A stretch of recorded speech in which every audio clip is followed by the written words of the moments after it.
So fatty liver, iron overload can contribute to fatty liver, but we're seeing a skyrocketing number of people with non-alcoholic fatty liver disease. Is it just the iron? Is it the spike protein? Is I obviously the standard American diet has something to do with it, but let's talk about fatty liver. So now they're saying 10% of children have fatty liver. How is that possible? That's crazy. 10% to up to 25 to 30%. So that's just, but statistically, that is not normal. Fatty liver reserved for individuals that in the past had a drag to excess. It's a function of not being able to break down fat. And so when you think about the polyethanol glycol, which is the delivery system for, and I'm not anti anything, I just want to make that clear. I don't want to make any definitive statements, but that was the carrier for how we got injected, the PEG. And that's the lipid. And so the spike protein is also lipid. It's corona, it's got lipids. So we've got like this tripid bilipid layer, cake, if you will, of lipids. And so we're already over lipided, right?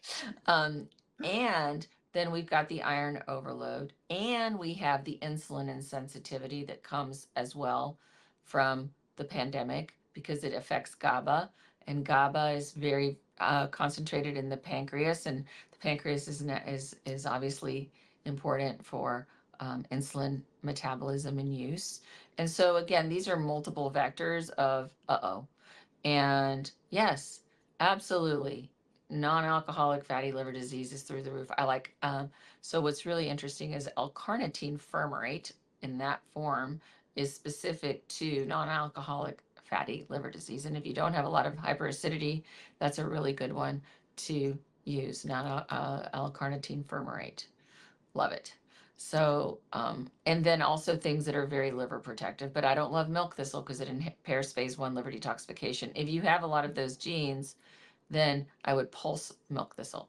When I got very sick with viruses 7 years ago, I took milk thistle, but for a very short time. And my liver enzymes were 400, 500. They were really elevated, but we got them down. We got them down fast. It was virus, right? So, there's a lot of reasons for it, but it is, I mean, clearly the food supply. The food supply is number one because in my book, it says let food be thy medicine. And now with many of my writings, I say food is the alpha and the omega. If you get everything else right and you get the food wrong, you're still getting it wrong, right? And by food alone. So no kidding, this is a new client that we saw just a few weeks ago, and she's in California, so we hadn't even set the supplements yet. In 3 days out of following the new plan, her blood sugar stabilized without any kind of intervention. She said, even I had chocolate and my blood sugar was normal. And her blood pressure, which she had been on blood pressure medication, but I said, just please take your blood pressure every day because it's going to drop once you stop taking away these offenders. It was 118/70 without medication in 3 days.